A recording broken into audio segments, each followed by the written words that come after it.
Carryover alert, carryover alert. Welcome to the First Look seminar.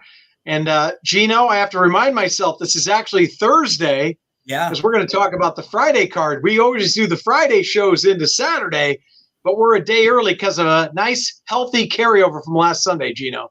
$104,581 left over. Remember, you have a $1 base in the pick six, and this one seems like one that you probably will be playing like some smaller tickets. I think you can try to feel comfortable about your ticket because they're smaller fields. Some races where you can probably take a stand and feel like you have a favorite or two that you want to single in on. So if you're someone out there maybe who doesn't always play the pick six, this might be one that you take a shot at because there's a carryover and the field sizes isn't huge. The field sizes overall are not huge. I think they're estimating 400 to 500,000 or so in the pool for Friday. So what's wrong with that? Taking a swing for this pick six carryover. Yeah, sometimes Skip, when there's not a ton of meat on the bone, you always got to look at that extra $100,000 in there. You get a little bit better takeout, and those are the days, especially now with the back to the no jackpot pick six, that it's worth jumping in head first.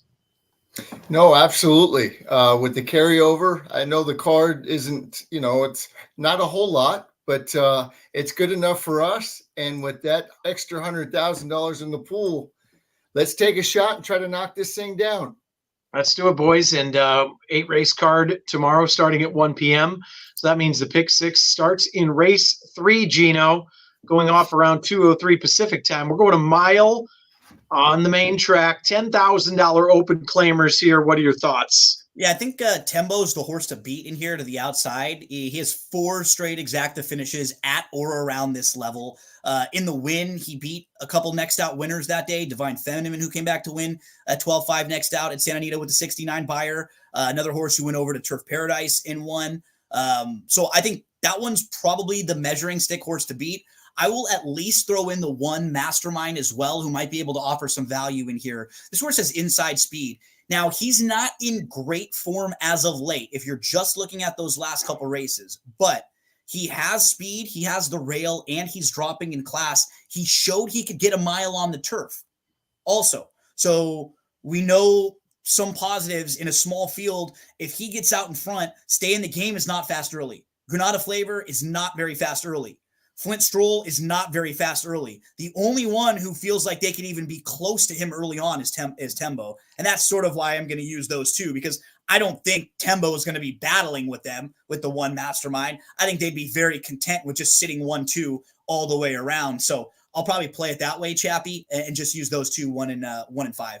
So 1-5 there, Skipper. And we were talking about maybe lone speed on the rail, but also we've got a red hot trainer on the rail as well. We always talk about trends, who's going in the right direction, who's going in the wrong direction. And Librado has caught fire here as of late. Skip, are you using this horse in the first leg as well? Yeah, 100%. Boy, he's winning at 33% of the time. He's got 12 starters, 4 wins. And when he does a real good job. But yeah, from the rail hole, inside post from the rail, dropping down in class with the hot trainer, not a lot of speed in the race. Got to use the one. You know that Giovanni Franco is going to be sending this horse out from the inside. I think, like Gino was saying, Tembo on the outside is going to put some pressure on. That's why I'm going to use, but I don't like Tembo. I'm going to take a shot. I'm going to mention a couple other horses that Gino didn't.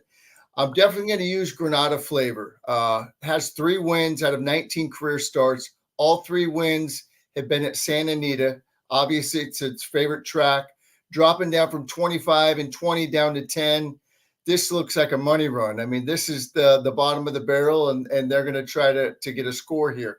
So Granada Flavor is going to be on my ticket. And another one, I'm going to use Flint Stroll. I know this horse, both of its wins have been on the grass, but back at Del Mar in July, didn't run that bad for 20.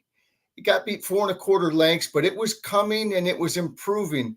They gave it a break till March, kind of flattened out, made a little mid-race move, flattened out. Then they dropped it back to 6.5 and lost by 9 3/4. Papa Padromo, his barn's on fire right now. Puts Van Dyke stays aboard. So I'm going to use the the 1, 3, 4 in here. I'm not gonna use the outside horse. All right, so Skip playing the old Dave Weaver card, chuck him out with the 6-5 morning line favorite.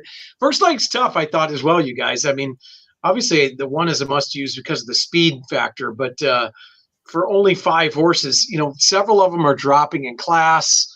You don't know what to make of that. This whole card, Gino, it's not big fields, but it's tricky. There's no right. Well, because in these smaller fields like as we get along here, we're going to have 5 more legs.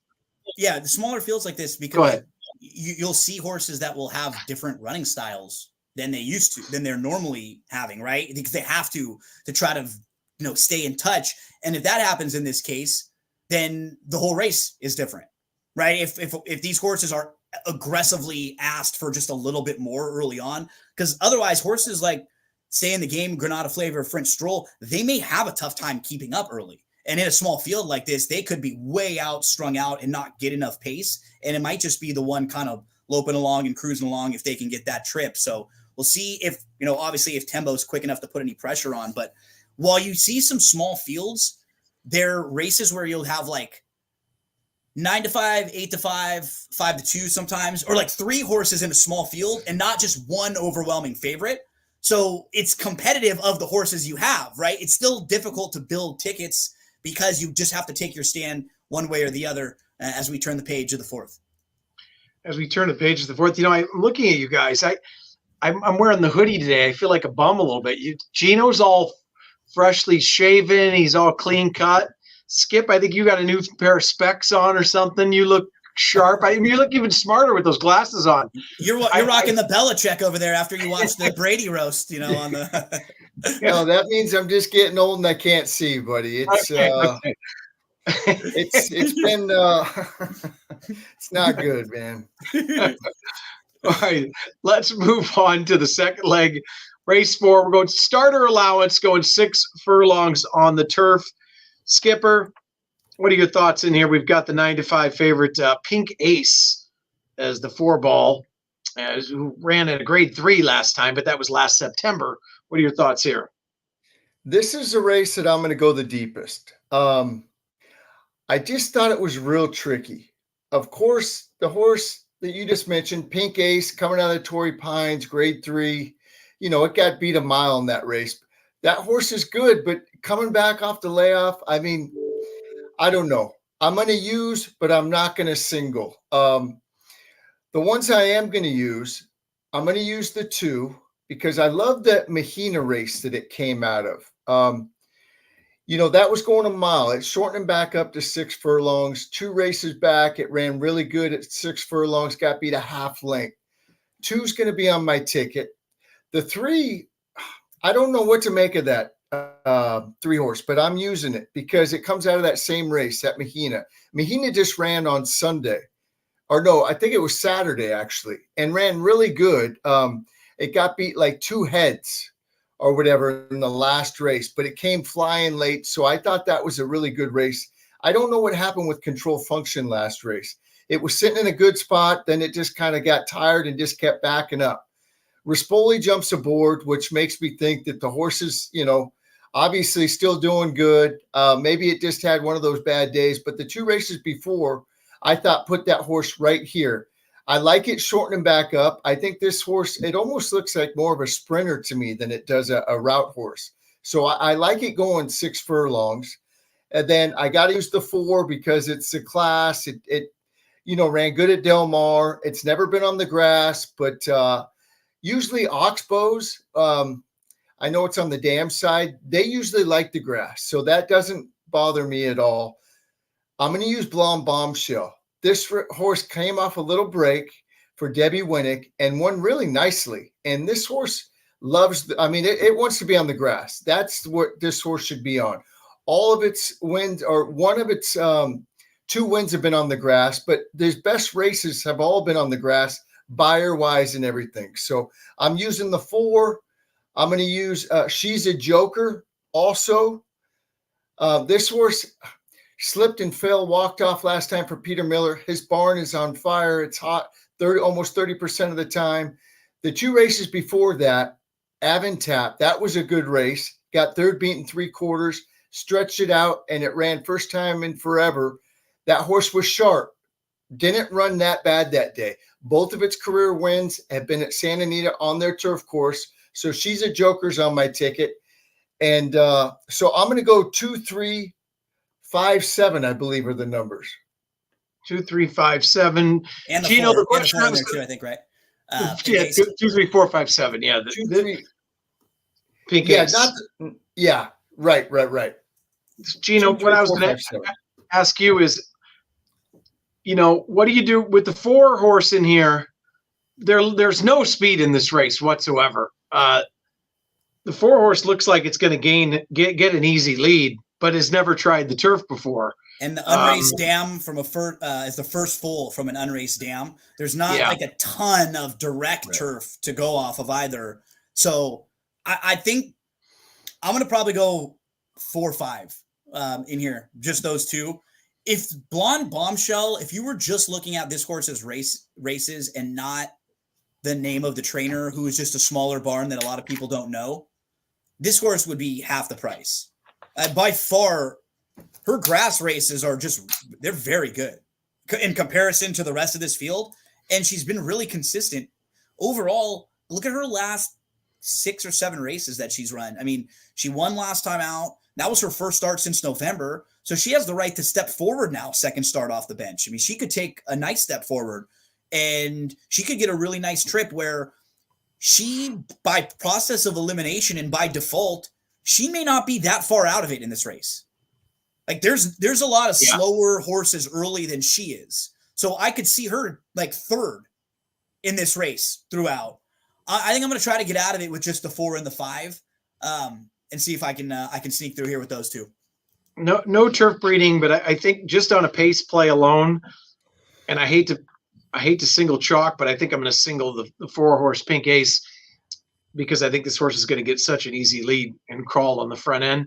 What's wrong with Phil D'Amato on the turf, right? We got to take our stand somewhere. So, All right, we move on to the third leg race, 5, 6 furlongs, 32 dime claimers. It looks like there's quite a bit of speed in here as well, Gino.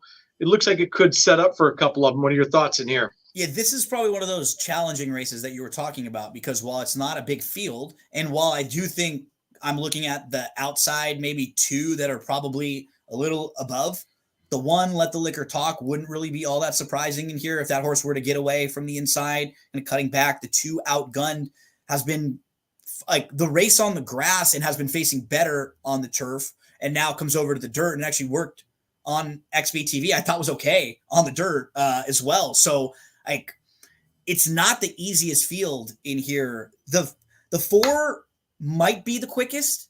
I think if I was going through and trying to peg who gets the lead, the last 3 dirt races are solid too. When you look at 8 Clap is 2 for 2 on the dirt. Nessa's Last Hurrah won 2 of the first 3. Sharp Lorenzo actually won a stakes at Turf Paradise. We've talked about that horse a few different times. So the 4 is going to be in the mix for me for sure. Probably the 5, Midnight Love, and then I think the 2. Those will likely be the 3. I mean, Midnight Love's last 5, you have 2 wins, 2 second, and a 4th in a race where he was 1 of 3 next out winners. His last 8 races, you have 6 top 3 finishes. He was a step slow last time out. He was 5th, about 3 lengths off. He angled to the 4 path. He really got going late up to win. It was really well timed, and he has a little versatility to him with the outside draw. So, yeah, probably try to get some 2, 4s, and 5s in here. I think the 2 might be a tad like a wild card, interesting horse that could offer you some value. What do you Skip? I think the 5, I kept thinking about singling the 5 because it sets up well. Because Parabon has the 2 and the 3, and the 2 work very fast, I think he's going to send the 2. So just in my head, I kind of thought it set up for the 3 and the 5 with the other horses going. So I was going to maybe try to get out of here with just 3 and 5 for myself, or I was going to possibly go back-to-back singles with the 5 here. What are your thoughts, Skip? I'm going to single the 5. I love the post position draw. Those other horses all have speed. It's the only 2-time winner in the race, and both wins have been at Santa Anita. I love the outside draw, and this horse, it worked good on the 28th. The jock had to ask it, kind of whipped it a couple times to catch a horse that was in front of it. And then once he kind of got up alongside of it, he put the stick away. Then the other horse kind of galloped out in front. This horse needs to be ridden. If this horse breaks good, I think it's going to get the absolute Dreamy Georgie trip and just going to roll right by him. And I love the fact that he's won 2 races and all the other ones have won 1. If it was drawn on the inside, I might think differently. But since it's drawn on the outside, I think it's go time for Midnight Love, and it's going to be one of my singles. It's funny because I was sort of talking myself into it early as a fast pace. And then I thought that's why I end up using a few others. Because then I wondered, okay, you got the one, I think with the blinkers on from the rail, they'll probably want to go, but this horse is cutting back from a route race, which sometimes can dull your speed a little bit when that happens. And even the 4, we've seen races where the 4 has been very content, like sitting a half length off. Chappie mentioned the 3's not going, right? The 3 is going to sit for sure because the 2 will go. So then I kind of got back to like, what if in this small field, everybody's sitting a little bit and the 2's the only one that's going? So that's why I wanted to make sure I threw the 2 in, especially with that work that I thought was okay on XBTV on the dirt. Well, excellent point by Skip, though. You know, the only horse to beat winners is the 5 Midnight Love. That does make a big difference. The only 2-time winner in the field. So interesting. I might end up going back-to-back singles there and hopefully get some prices along the way. All right, let's move on to race 6. This is 6 furlongs, starter optional claimer on the turf here. And Gino, what are your thoughts here? I thought this was an interesting race. With the slight edge to Yellow Sundress for myself. I think she's the horse to beat. The horse right next door to her, I also want to use, Ange and Ash. This is a filly whose form makes sense. She debuted on the dirt, didn't really fire all that well that day. She actually showed some speed, which was a positive. Then she backed up. Her second start, they tried the grass, and she shows a lot of improvement there. And then career start number 3, last time out. So I was really impressed. She had a fast start, then she backs up.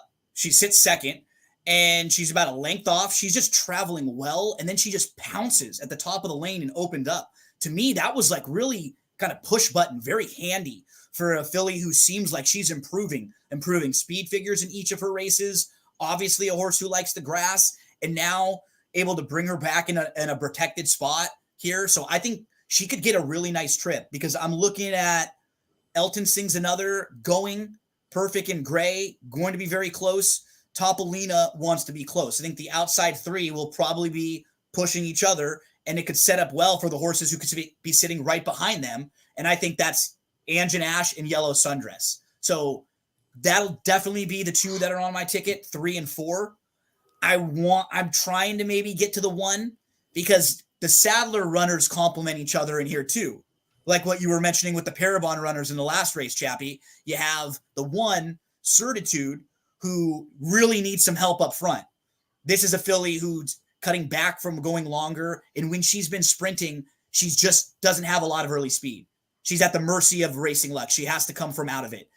But that actually is great for Perfect and Gray because Perfect and Gray wants to go to the lead for Sadler and has a turf winning sib. And the Dam was an 8-time winner on the turf.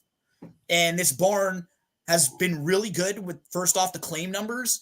And I've always thought this particular move, they've done really well when they claim these horses and then protected them.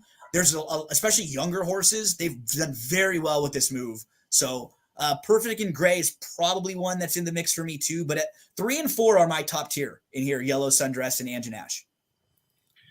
Skipper, what are your thoughts? In another little interesting, field of 7 here. Are you spreading here? You got some room? No, I'm singling. This is my best bet on the card. I love Yellow Sundress. It was a private purchase. They brought it in for the ship and win, and they brought it in probably for the grass. It's bred top and bottom for the grass. It ran very nicely in a very good time, 108 and 4. Kind of showed some speed, kind of tucked in, let the other 2 horses go, tipped out at the top of the stretch and just dug in and just had that turfy stride and went right by. It looked like on the gallop out, another horse was going to come up alongside of it. And once Yellow Sundress saw the other filly, she just kind of galloped out right back in front. She came back to work on the 3rd. I liked that work. that was on the Torpedo surface. Mark Glad is hot, and I love Yellow Sundress. It's got tactical speed where it won't be too far off of it because there is a lot of speed in here, but it's got that, that rateable speed too, where it will sit. It can get a perfect trip. Kyle Frey and Mark Glatt, I'm going to take a shot and single this. This is my best bet on the card tomorrow. And I don't disagree with anything that Skip said. But for me, the reason why, as a gambler, a lot of what he said, I think that Ange and Ash could sit that same exact trip at probably 3 or 4 times the price. So while I'm not against Yellow Sundress in any way, shape, or form, I think that same trip might come from or they could be very close and get really nice value on as well. So completely agree with all of his sentiment, and hopefully, doubling up could help me out, or maybe I only needed Yellow Sundress, but I'll probably just end up going with the 3 and the 4. Where do you end up, Chappie? Like, what's your overall feel of how many you need to go deep in this race? To me, it was either the 3 as a single again, or I'm almost the all button in here, so I'm going to play probably 2 different tickets because I've got 3 races in a row where I have possible singles. So I'm going to play around with that. I thought off the year layoff, it was very impressive. Just exactly what Skip said. Watching the replay was impressive, and I did like the last work. So I think this horse is clearly the horse to beat off of second off of a long layoff for another barn that's going great guns. I mean, the Glatt barn has been red hot she beat for an entire year. Another Glatt horse in that race too. He had a couple in that race, and she ran down a stablemate. Like, this is a nice filly. She fits really well in here. She's like super logical. Yeah. All right. Let's move on to race 7. We're maiden claimers. We're bottom of the barrel here. We're maiden 20s, gentlemen. We've got some droppers. Interesting race. Gino, what are your thoughts? The outside horse, I'm still in it. We talked about this horse a few weeks ago. I like this horse on April the 20th. She's going to try the dirt for the first time. She's a half sibling to a horse named Try Harder who won on the dirt. And the turf races make sense. They fit. She was 6. She was on the inside. She was 3 lengths up. She kind of looms up on the outside up to third, 3 deep. And then she just was flat. Like, she was looming up with intent and then just nothing. When I see that, and then I see a drop in class, I like that a lot because in my head, I picture the horse running the same sort of race just against lesser company and being able to be more competitive in that spot. And so that was Yellow Sundress who beat her, by the way. Yeah, and that was that was a nice group for that level, which we're talking about. And that was just the second start back off a long layoff. So this gal's still building up some fitness herself and putting 3 races together at this low level. If she takes to the dirt at all, we're going to see the best race we've seen from her, I think, in here. Now, is it good enough to win? Maybe, because, the 2 inside horses, I think, are both kind of live as well. Sabris, who puts the blinkers on, dropping in class. Another one coming out of the Yellow Sundress race there, showed speed in that race, super logical. The one, Smooth as Butter. They're just sort of looking for where she fits. She's dropping in class for Powell. They tried her at maiden 50s, going, sprinting on the turf. Then they went up to Golden Gate against maiden specials, going long on the synthetic. Now they're cutting back with her. She showed a little more tactical speed. She was 4 wide going into the turn. She had to back off a little bit. She actually made an early move up to third before flattening. So the 6.5 makes sense. You can kind of understand why they would want to cut her back now and drop. 1, 2, and 4, or 1, 2, and 7, definitely in the mix for me here. Pretty logical in race 7. Skipper, any thoughts on any of the other horses that Gino did not mention? I'm using 1, 2, 7. I thought it was real interesting that JJ Hernandez jumps aboard the 1. It did have a good work that I saw. I believe it was on the 27th. Yeah, it was the last one on the 27th. JJ jumping aboard, that shows me the horse is live. I don't really like the rail, but I love the drop in class. What was nice, though, Skippy, as you pointed out, the work was at least from the rail, right? Was inside of the rival and was with the horse that was a maiden special weight horse. So at the very least, they've gotten some semblance of working inside of other horses. Yeah. The only other one that I would consider, or I considered using, was Devil de Oro, the 4 horse. Hector Palma does good. He does better second time out. He went 17%. If they do get crazy up front, because I think the one might show speed from the rail, the two with the blinkers on, obviously showing speed, Winning Luck, Papa Padromo's horse, speed, Costanza speed. If they go crazy up front, the only other one that I would mention, I don't even know if I'm going to use it on my ticket, but I might, depending on where we're at and if there's any other scratches or whatever, would be the 4. I'm going to use the 4. I agree with you. I think that horse was not only off slow, but was woefully last. I mean, Right. way back. And then outrun in that second quarter too, just like really got distanced and made it up. And then has come back in the morning and the works have been perked up a little bit too. So they're trying to get this horse a little bit of speed in the morning. It's one of those horses where the more we talk about it, if you're 3 deep in this race and you're singling in a few others, you probably want to throw in Devil d'Oro too, because I wouldn't be shocked at all if that horse just got out of the gate way better this time. Yeah. And was much more involved in the race. Right. It took a long time for that horse to get its feet underneath her, and then she actually ran on fairly well down the stretch. The horse, the third place finisher, came back to win. It was at this level where some others are dropping, but there's no world beaters in here, so I think that horse is worth using. All right, let's move on to the 8th and final. Hopefully, we're all 5 for 5. We've got a couple prices home. Skip, we're going 6 furlongs on the turf. Allowance, optional claimer, state breds. What are you looking at here in the final race? I got to use the 1. I'm glad they're putting this filly on the grass. I think she's going to love the grass. Last time kind of looked like it just kind of needed the race.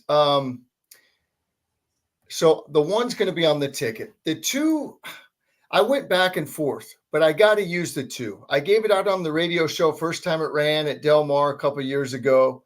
It's come out of some good races. It's been an awful year. But I got to use it. I wasn't, but I'm going to use it. So I'm going 1, 2. The other one I'm going to use is the 5, Grazing in the Sun. Glatt claimed this horse 2 back, tried it on the dirt, had trouble, finished way back. They stepped it up in a state bred allowance condition, coming down the hill, showed speed. This horse went quick, 21, 4, 43 and 4, 106 and 3, and kept going that day. Yeah. It was a big price, and it was a key race a couple of those horses came out of that race to win. So the 5's definitely going to be on my ticket. And then Hotitude coming off the break. Christy Mulhall, this horse, like Santa Anita, it likes to win. It's got 22 starts, 5 wins, 9 on the grass, 2 wins, 2 seconds, and a third. Both wins on the grass have been at Santa Anita. Has a little back class, should get a great trip. So I'm going to go 1, 2, 5, 6 in here. The 2 was a big question mark. I might even not use the 2, but if I don't use the 2, I'm going to add the 7 on my ticket. So 1, 5, 6 for sure, and the 2 and 7 are question marks for me.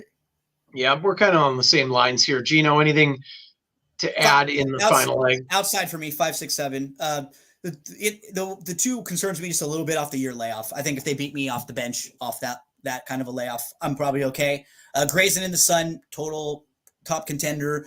Issacourt's the one that I actually think I would recommend to use, because February 3rd race going down the hill, I liked seeing that Sit was a few lengths off, moved up, but there was no room and was traveling well. The pace setter, the eventual winner, Summer Lake, just opened back up and won by 3+. So that race doesn't look very good. But when Issacourt loomed up, had nowhere to go, and then by the time there was room, the horse was already gone and split back up. Then last time out, went a little bit longer, now cuts back. I think she could sit pretty well from the outside here. And this is just not a strong group of horses proven on the turf, right? You start going through their overall turf form and their resumes. That's why you see a horse like Grazing in the Sun, like, well, yeah, his only race on the grass, her race, she really perked up. She's hard to exclude. And then Hotitude, even though she's coming off of a really long layoff, last year she raced after a year layoff and was second, beaten just a nose. So we know she can fire off a long layoff and do it well. This barn is actually won with 5 of their last 35, plus 180. And when you're just looking, like Skip mentions a lot of times, when you're just looking at the tab, it's pretty steady. There's just steadiness through the work tab to get this horse ready off of the 9-month layoff. So, I mean, I'm looking through to beat a horse named Benedict Canyon, who came back to win an optional 80 next time out with a good buyer speed figure. 5, 6, 7 for me. And JJ winds up there. I think that always tips the hand as well, right off of the year layoff. So he gets his pick over here. If those horses, he's not going on horses that aren't live, very rarely. Yeah, no doubt about it. All right, gentlemen, 8 race card tomorrow. Big carryover over $107,000. First leg of the pick 6 starts in race 3. Thank you for your time, gentlemen. Good luck, and we will see you this weekend at the Great Race Place. Thanks, guys. Good luck, everyone.